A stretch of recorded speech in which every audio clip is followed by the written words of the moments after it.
if I'm talking about humanity at Christmas, obviously I have to hit Joseph, the husband of Mary and the so-called father of Jesus, even though not really. But he's kind of a weird character because he's such a background that the Bible literally does not record a single word that he spoke anywhere. And so we see things that happen, things that God said to him, and then stuff he did, but it's just an interesting legacy that he has, because what you see in this man is faithfulness and obedience, but he's so, I don't know, not showy. He's so easy to fade into the background. I mean, even in our imagery and our scenery, like, it's all about Mary and baby Jesus and stuff. And Joseph, if he's in the picture at all, is just kind of back there looking at them. And it's this weird thing, because without Joseph, the story doesn't happen, of course. And there's a number of times that God speaks to him directly, and Joseph is amazing because he just instantly does what God says. And that's what's pretty cool about him. We start out with him like planning to marry this girl named Mary, and then finds out that she's pregnant. The weird part is we don't know how he finds out. We have no idea if Mary came and told him, or if he just heard the gossip mill and it was reported to him. And we don't know what that was like for him, what was going on. We speculate a lot and we say, oh, he loved her and he was heartbroken. We don't actually know. But we do know that he was a righteous man, and he didn't want to punish and publicly disgrace Mary.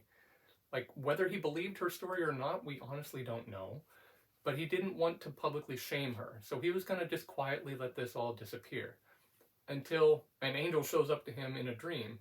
And it seems to always be in dreams. Like, Mary and Zechariah got visits from Gabriel, like, while they're awake, daytime. Actual angels standing in the room. Joseph gets it in dreams. I don't know if there's any meaning to that. Maybe this is something about their personality and his personality, and God knows the best way to communicate. Whatever the case, Joseph gets dreams, but he's able to recognize that these dreams are legit and worth paying attention to. And an angel in a dream tells him, it's okay, go ahead and marry her. Like, Mary's not lying. This baby is from God. And he never questions it. He immediately proceeds and does. And I've always kind of thought that he does that, like, in a hurry.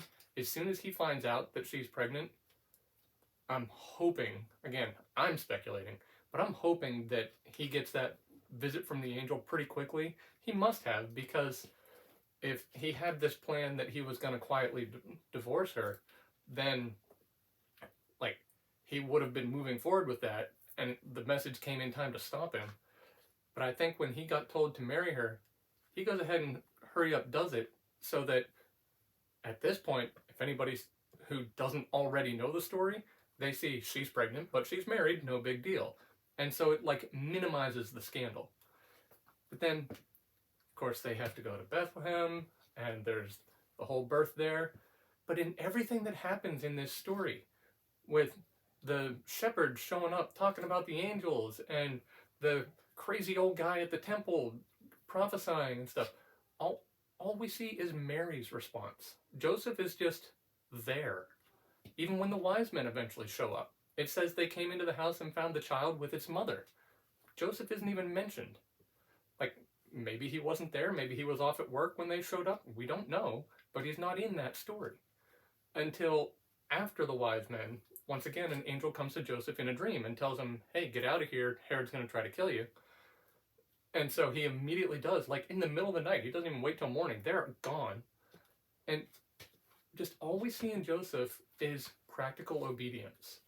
And, like, it doesn't feel like a very Christmassy thing, but this is the greatest example. And I think there's probably a good reason why this was the man chosen to be Jesus's, like, father figure, role model. This is the guy who helped raise the Son of God and set the example. We know he was there for at least the first 12 years of Jesus' life. We're not sure when he dies, but he's there at the beginning, and he helps set the example for Jesus. And that's no small task. And this guy was someone who all you really see him doing is listening to God and doing what he says. That's it. He doesn't do any grand things. He doesn't, I guess he's not super eloquent because we didn't get any words he said. Maybe he doesn't talk much. Don't know. This guy is only remembered for being there, staying there, and doing what God said to do. That's a pretty worthwhile legacy.